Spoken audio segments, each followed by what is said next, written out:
কেউ পশ্চিমবঙ্গে এসে গোপন বৈঠক করেছে, কেউ আবার পশ্চিমবঙ্গ থেকে বাংলাদেশ হয়ে পাকিস্তানে যাবার ছক কষেছিল, কেউ আবার 10 বছর ধরে ঘাঁটি গেড়েছিল এ রাজ্যে। একের পর এক জঙ্গির বঙ্গযোগ নিয়ে যখন ক্রমেই বাড়ছে উদ্বেগ, তখনই মালদার হবিবপুরে ভারত বাংলাদেশ সীমান্ত থেকে উদ্ধার হলো প্রচুর চোরাই মোবাইল ফোন, নগদ টাকা। গোপন সূত্রে খবর পেয়ে শনিবার হবিবপুরের কলাইবাড়ি এলাকায় অভিযান চালায় পুলিশ ও বিএসএফ। পুলিশ সূত্রে খবর, দীপঙ্কর মণ্ডল নামে এক ব্যক্তির বাড়ি থেকে উদ্ধার হয় 52টি মোবাইল ফোন, নগদ 50,000 টাকা এবং 20টি বিদেশি মদের বোতল। এর পেছনে বাংলাদেশ চোখ রয়েছে কিনা খতিয়ে দেখছে হবিবপুর থানার পুলিশ। তবে কি এই চোরাই মোবাইল ফোনগুলি কি চলে যেত জঙ্গিদের হাতে? এর সঙ্গে কি কোনোভাবে বাংলাদেশ চোখ রয়েছে? খতিয়ে দেখছেন তদন্তকারী আধিকারিকরা। মোবাইলের ব্যাপারটা তো ঠিক আছে, মোবাইল ফোন একটা হেল্প, সিম কার্ড একটা বড় হেল্প মানুষের, বাট সিম কার্ড ছাড়াও রেশন কার্ড, আধার কার্ড, ভোটার কার্ড এবং ড্রাইভার লাইসেন্স এবং শেষমেশ কিছু লোক পাসপোর্টও পেয়ে যাচ্ছে। এগুলো কিন্তু আরও অনেক বড় চিন্তার ব্যাপার। এবং আপনারা আজই দেখছেন যে নানান রকমভাবে টিভিতে বিবৃতি আসছে, কখনো পুলিশ কমিশনার বলছেন, কখনো ডিজি পুলিশ বলছেন।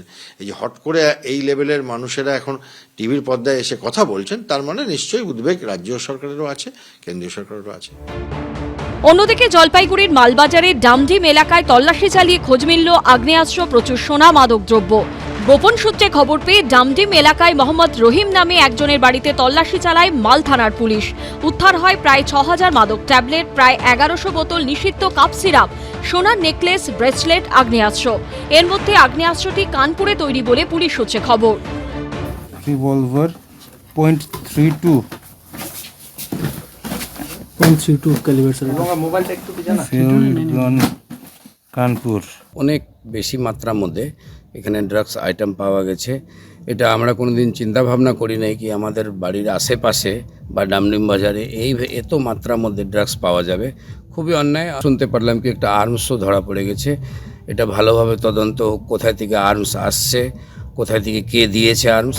ডামডিম এলাকায় যেখান থেকে এগুলি উদ্ধার হয়েছে সেখান থেকে ফুলবাড়ির ভারত বাংলাদেশ সীমান্ত মেরে কেটে 60 কিলোমিটার। পুলিশ আসার আগেই পালিয়ে যায় বাড়ির মালিক মোহাম্মদ রহিম।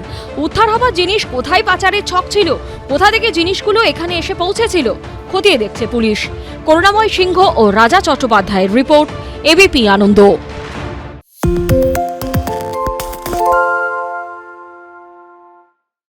সত্য অন্তহীন, সত্যের খোঁজও তাই, সত্য সন্ধানে তাই আমরা অক্লান্ত, অকুতভয়। এবিপি আনন্দ নতুন ভাবনার প্রতীক, যা মনে মুক্ত, তথ্যে যুক্ত এবং যাবতীয় সীমানার বাঁধন থেকে মুক্ত।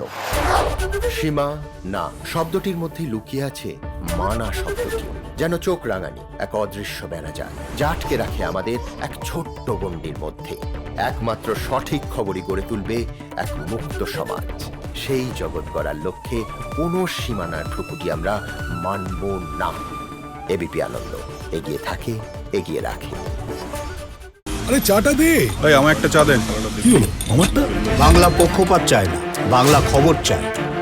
বাংলা খবর, বাংলার খবর। শুনতে পাচ্ছি না, বল না। আরে 10 টাকাটা ব্যাপার নয়, আজকে 40 টাকা দিচ্ছি, কারণ 40 টাকা। বাংলা গলাবাজি চায় না, বাংলা খবর চায়। বাংলা খবর, বাংলার খবর।